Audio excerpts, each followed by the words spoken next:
Hello, everyone, and welcome to the Happiness Journey with Dr. Dan podcast, where every journey is worth living. My name is Dr. Dan, and I'm your host for today's episode. I'm a bilingual neurolinguistic programming and cognitive behavior psychotherapist specializing in anger management issues, both court-appointed and private, marriage and relationship coaching, dissociative disorders, narcissistic personality disorders, depression, anxiety, dream analysis, and also provide life, business, and retirement coaching support. I provide individual one-on-one sessions in both French or English and also do group settings. If you need any assistance, reach out to DMB Therapy and Coaching Services at 301-325-1550, and our website can be found at lifecoachdanamslag.com. Today, I'm very excited to have for our 7th episode of season 26, a very special Australian guest, an expert in helping people finding ideal health through proper plant-based eating and consistent exercising that has a compounding effect in your lifelong journey, Miss Kate Galley. And just like every of my past episode, I will leave it up to the guests to properly introduce themselves, as no one can do a better job. Kate, the floor is yours. Dr. Dan, thank you so very much. As you said, my name's Kate. I'm a vegan health coach, and I help busy professionals prioritize their health and happiness to thrive with plants. The way that I do that is we first create clarity around their compelling why. We then move on to build confidence, both in the how and also in themselves. That is so important long term. And finally, we achieve consistency in the daily actions that they need to take, and also in inserting joy into the daily actions and into the journey. Beautiful. Thank you so much for being here today. Now, I tried vegan eating, okay, for several months. I first transitioned to vegetarian. So now I'm pescatarian because I need to find my protein in other source, tofu, and I do also like eggs, and I don't do any chicken, no red meat, no nothing like that. But I do eat fish. So how in plant-based eating, I know this is vegan, if I'm not mistaken. So how can people really maximize their nutrition? Can I just ask you, I have to, because I said I lead with clarity. What was the why behind the trying vegan? Well, I mean, the thing is that I was always, I went into bodybuilding for many, many Yep. years. And for me, I always, when you read magazine, you always have to eat approximately like 300 grams of protein or 200 grams. It depends on 1 pound per gram of lean body weight, whatever it is. So for me, obviously, you have to eat 200, I would say, grams of tuna or other sources. So how can you get all that from plant-based eating? You're gonna have to be eating 24/7. Luckily, no. Do you know, when I first became vegan, I'd been vegetarian for 23 years already, and I saw a documentary that led me to know if I was vegetarian for the animals, the ethical reasons, I needed to actually be vegan for the animals. However, at that point in time, Dr. Dan, I had been a personal trainer for a decade, and I'd been advocating, as you said, a very high protein and actually very low carbohydrate approach to creating a body that I was super confident in. I was really happy with where I was. And, like you and like so many people, I was fearful that my gains in the gym, I'd lose them, right? That I would maybe gain some fat, heaven forbid, and lose some muscle, lose some strength. And I was pretty fearful. So I did a lot of work. I probably overdid my due diligence in finding all the plant-based protein sources and also hunting down those athletes, those bodybuilders online, vegans that were rocking a fit, strong, healthy, smoking hot, I'll say it, body. The examples, you've got to see it first to be it, right? And when I was vegetarian, I didn't see these examples of these fit, strong vegans. Once I started looking for them, they're actually all over the place and they share exactly how they eat. And so basically what it took was diversifying the way that I ate. I came from the vegetarian background where I had up to 21 free range organic egg whites a day and 2 whole eggs, which is just horrifically not balanced, to say the least, right? I had a lot of low fat cheese and protein powder. It wasn't very balanced, right? So I introduced all these new foods, foods that had carbohydrates as well as protein in them that I'd been fearful of in the past, like lentils and beans and all the various legumes. I'd been fearful of soy for many years as well. I had believed the, I guess, myth that soy can mimic estrogen in your body and lead to extra fat storage in estrogen sensitive areas, man boobs for the men and extra fat around your hips and thighs for the women. I believe that. But then I sought out these fit, strong vegans, men and women, that didn't have the man boobs or the flabby thighs and that ate soy every single day. So I started incorporating more tofu, tempeh, edamame, as I said, the lentils, the nuts and seeds. What a lot of people find when you cut out the meat, you're eliminating so much saturated fat that Yeah. you actually get away with some of these delicious whole food plant fats like, nuts and seeds and avocado. So just bit by bit, I transformed all of those vegetarian meals to, I won't lie, be a whole lot more delicious than what they had been, just made fully from plants. Now, I mean, the thing is the one thing that I noticed as well is that you could never really get full in any meals that you have with plant-based. And that's the, I always feel like, did I even eat? So, as with any fitness goal, right, you've got to align the way you're eating with your goal and with the body you're looking to either achieve or maintain.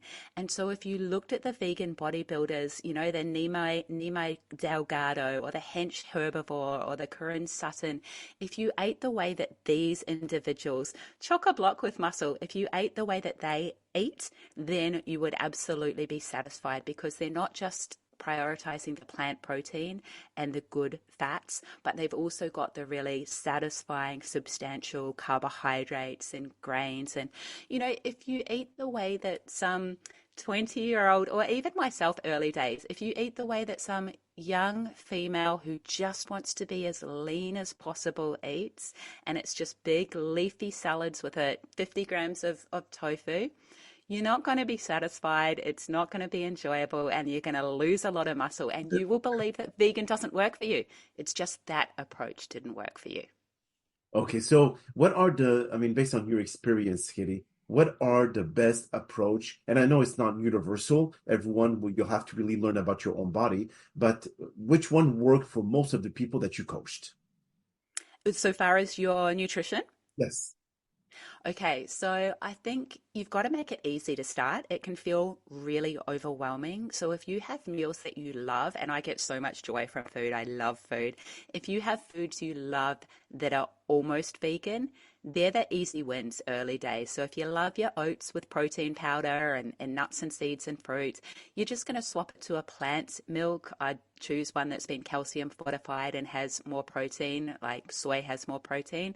And you're going to swap that protein powder to any of the abundant plant-based versions, just not the dairy-based, the whey-based. So that's really easy win at breakfast, whatever sort of, so you have a substantial salad or wrap or sandwich at lunchtime. A lot of it is going to be vegan anyway. You're just going to swap the protein component for a plant-based component, and you're going to add a pretty awesome sauce. Like sauces are your friends, especially if you have to be aware of caloric density, like you, Dr. Dan. You don't want it to be super light. You can chuck in a whole lot of secret nutrients in a really good sauce, like a green goddess, a tofu, ricotta, and edamame guac, any of the nut-based cheeses that I make at home. All of these sorts of things add, a really substantial nutrition and flavor pack. And then I'd say dinner, often we're so busy. I'm a huge fan of food prep. So find something close to what you already love, whether it's whatever it may be. It's hard for me to think of them these days, but a beef-based curry might be a lentil or chickpea-based curry. A chicken-based stir fry might turn to tofu or tempeh, but close to what you already eat and able to be made en masse, just to give you that head start around dinner time if that's the busy time for you. Mhm. I see. Now, do you think that the calorie from plant-based meal are much easily digestible and burnt by the body than carbohydrates from, let's say, potatoes and other or meat, whatever it is. Is it similarly processed in the body, or is it much more easily digestible? Don't know what angle to attack that from. I mean, meat has the highest, protein has the highest thermic effect of any food. So that is the nutrient that our body uses the most energy to consume. Early days personal training, I was all about the protein, even though I was Oh, yeah. vegetarian. I didn't Mhm. Yeah, so meat and then fibrous veg uses a lot of energy to metabolize, and that's actually a good thing if you're looking for weight loss, right? In terms of some of the new foods that a new vegan or someone just plant-based curious might be experimenting with, your fiber's really going to go up. And I will say, complete transparency, some people are going to have issues short term with how their guts and their microbiome deals with all of that fiber. I didn't because I was a pretty whole food, plant based focused vegetarian. I was just swapping out some vegetarian protein with plant based protein. So all these, veggies weren't a shock to my system.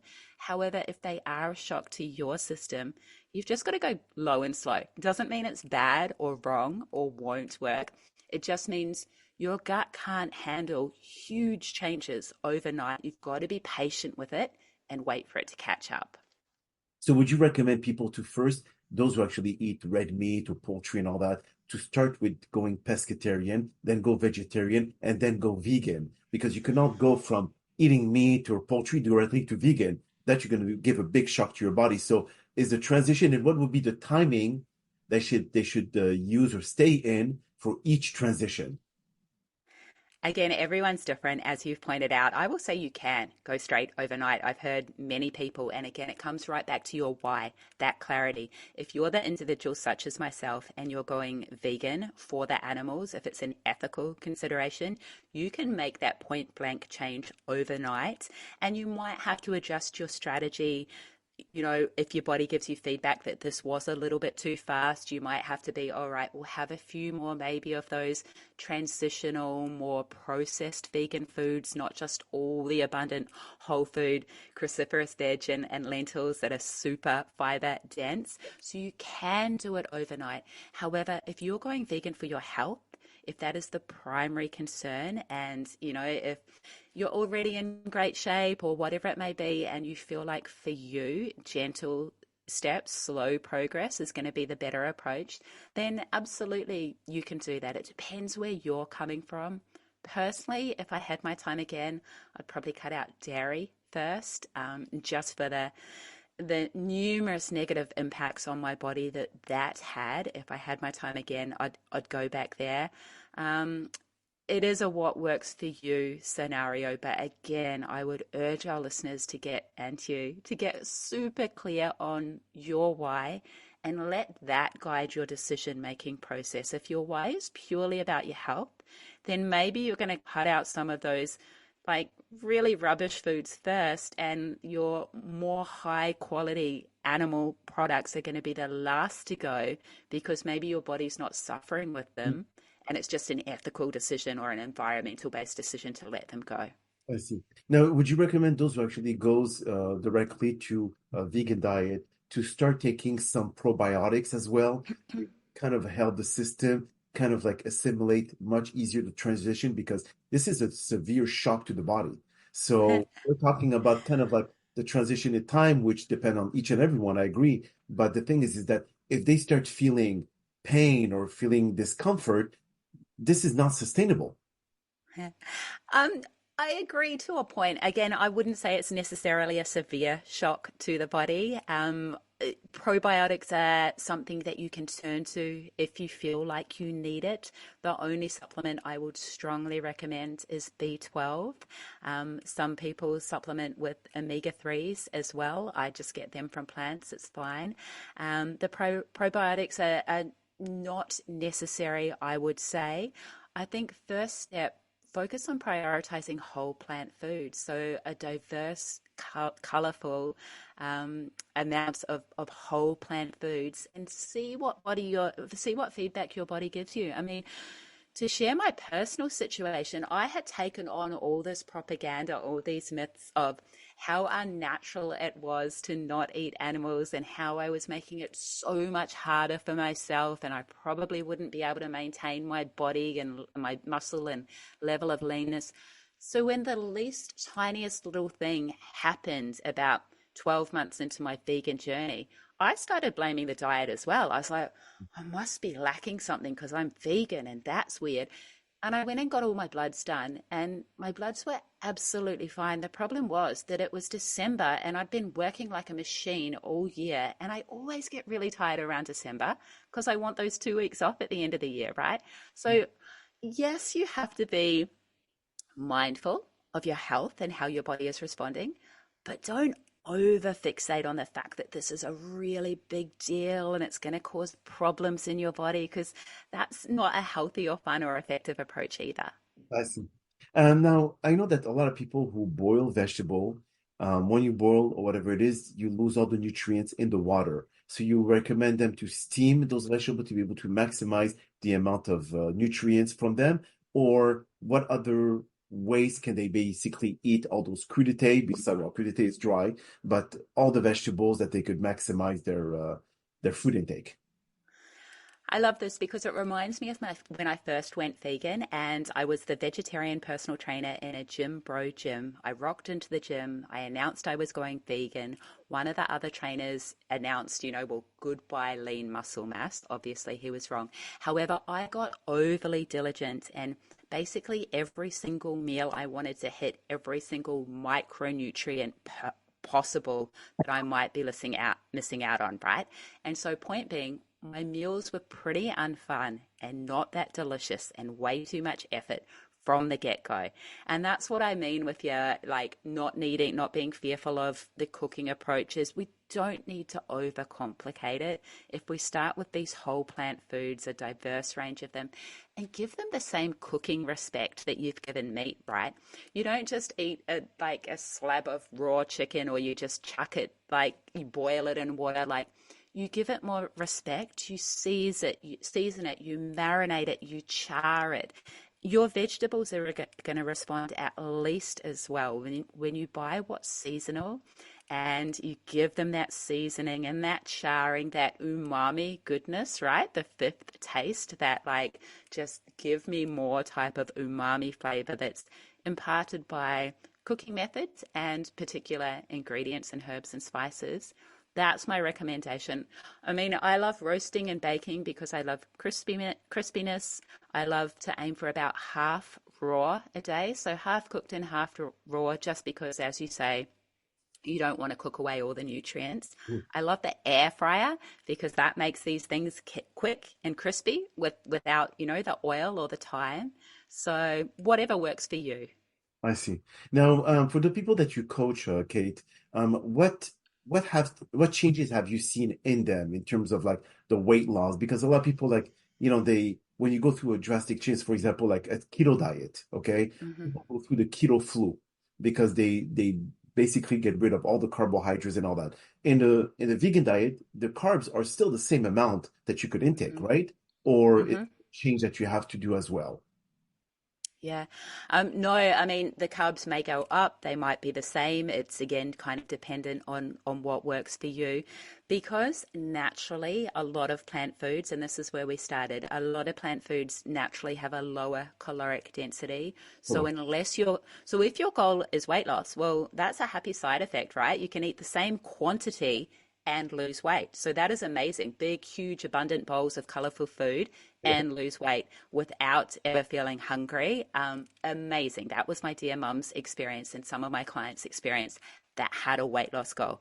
Comes off easily. Great. However, if that's not your goal, then you have to be a little bit more aware that, obviously you're not swapping steak for spinach. That would end really badly. You're going to swap steak for a combination of lentils and sweet potato, something more caloric. Sinus issues and breathing and skin, a lot of the things that are impacted negatively by dairy consumption are the things that my clients have seen improvements in.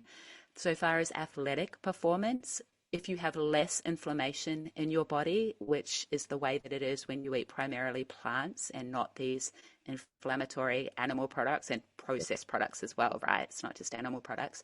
You have less inflammation in your body. It allows you to train harder and recover faster and thus get better results from your workouts.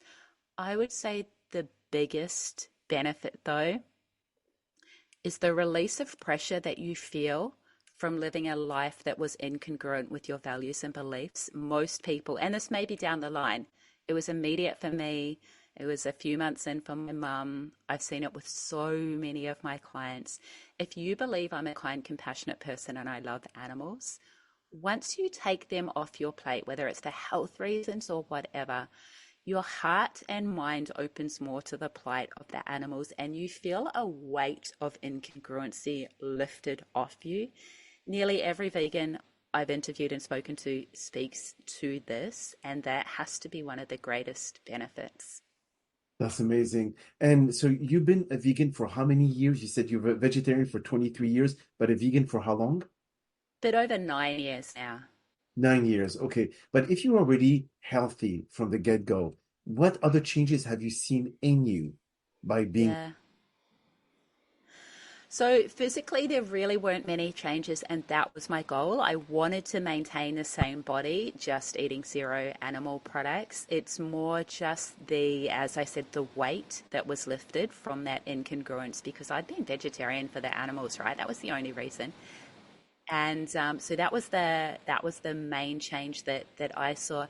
However, and again, maybe this is hard to explain, but the heart opening, the awareness more of the greater whole that we're a part of. I used to be very individualistic. I was all about, a personal trainer, very self-focused. Yeah, you're serving your clients, but it's all about you and how you look and rocking around the gym, all of that.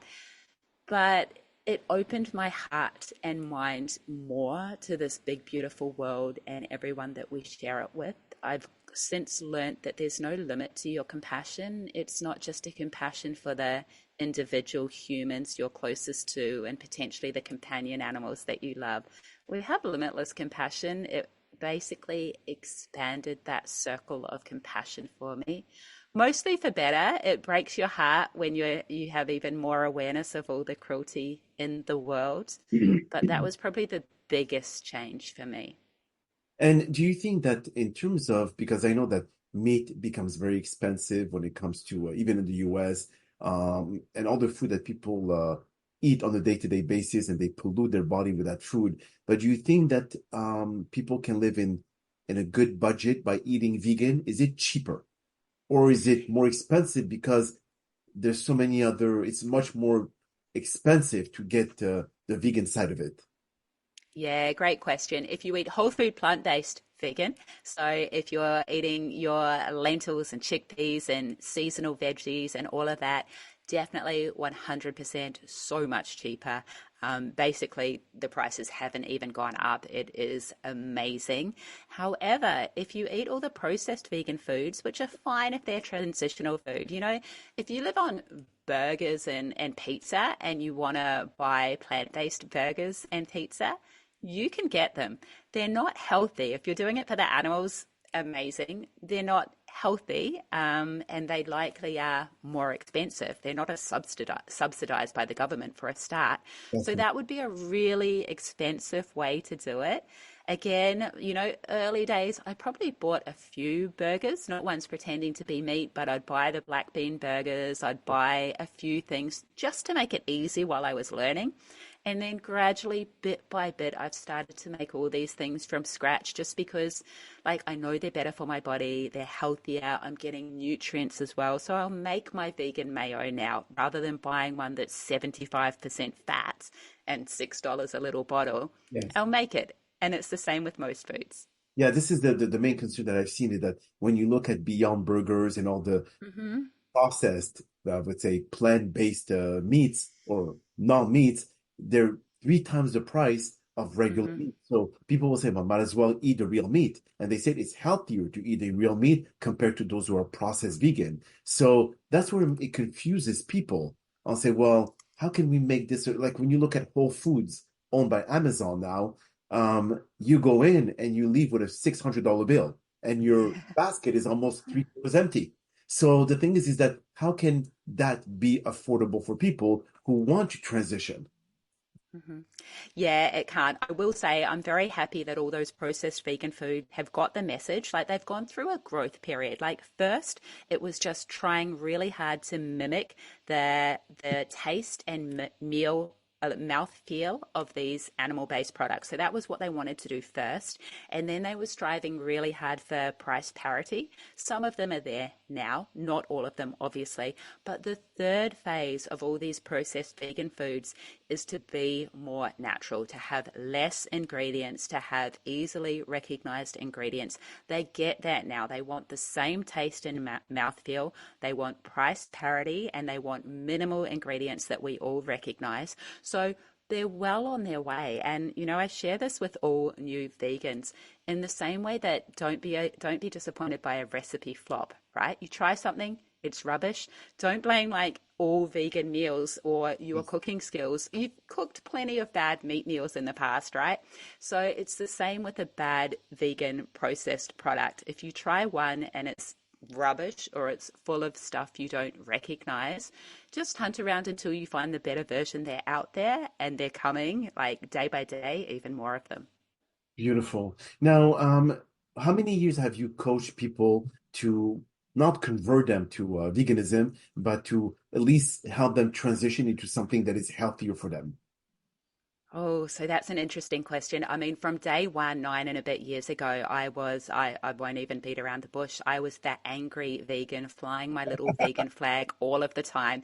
Very ineffective, not fun at all, right? And of course, I did try and like convert all of my clients and loved ones with brutal vegan truth bombs. Who knew that wouldn't be effective? It turned people off. I learnt probably quite slowly. So, bit by bit, with my long standing clients, they made small changes and saw good results bit by bit. When I started just backing off a bit and not like talking about the horrific documentaries, films that I'd watched, or the activists that I'd interviewed on my podcast, and just all the horror. When I started more so sharing the delicious recipes, that was absolutely the approach to take. And people are so much more receptive with that. And it's the same with my family, you know, like whenever I cook, I will cook. Like whenever I'm entertaining for extended family, I go out of my way to make the meals not like fitness professional aligned with lots of protein and no unnecessary fat, which is how I tend to eat day to day, but just a lot more abundant and delicious and colorful and new and exciting. And hey, let's try this. And something that they thought they hated, like tofu's gross or beans are bland, whatever. All salads are boring. Just bit by bit, looking to plant those little seeds of deliciousness. Beautiful. Now, do you have a garden that you plant all your vegetables, or you actually do have to go and get it from the regular stores? Oh, that's the dream, right? My goodness, I love looking at people's gardens. No, I don't. I am in a very work phase of life right now. So even though there really is the space for a little bit of a garden, there's not the time commitment because it is a huge time commitment. Or maybe that's my negative block in my mind. I buy my stuff, and we do have beautiful farmers markets near where I live. But again, that fresh produce, like I eat an enormous quantity of it. So that probably is the component, not the protein. That's the component of the lifestyle that really can creep up a little bit in cost. Beautiful. Now, before we end the podcast, can you please let the listeners know if they want to get more information about the vegan culture and the vegan diet, where can they find you? Thank you, Dr. Dan. Best place to connect with me is via the main website, strongbodygreenplanet.com. There it connects you to my free school community, where it's an online community where there's a lot of resources and support. Importantly, with my approach, I am beyond the angry vegan approach now. So Good. my goal in life is to be as warm and welcoming to anyone that it has the least bit of interest, just a tiny little bit plant curious. I'm here to support you. I have my own podcast as well, but you'll find it all via strongbodygreenplanet.com. Beautiful. Well, Kate, that is all the time that we have for today's podcast. I really appreciate you taking the time out of your busy schedule to join us. And thank you again for participating and inspiring our many listeners with your extreme knowledge in fitness and health. Now, we hope that you've all enjoyed today's episode. And I'm also very excited about the many upcoming guests that we have scheduled for season 26 of the Happiness Journey podcast, filled with inspirational stories just like the one you're listening today. Now, here are some concluding words of wisdom. Small choices today create big changes over time. A plant-based diet fuels your body with essential nutrients, while regular exercise keeps it. Together, they would like compound interest, building lasting health with every meal and movement. Increased energy, improved digestion, and a stronger immune system are just the beginning. Over time, these habits reduce the risk of chronic diseases and promote longevity. The key is consistency. Every healthy choice adds up. What you eat and how you move today shape your future well-being. Prioritize your health now, and your body will thank you for it long term. My name is Dr. Dan Amzalag, and you may all keep pursuing your amazing journey in life.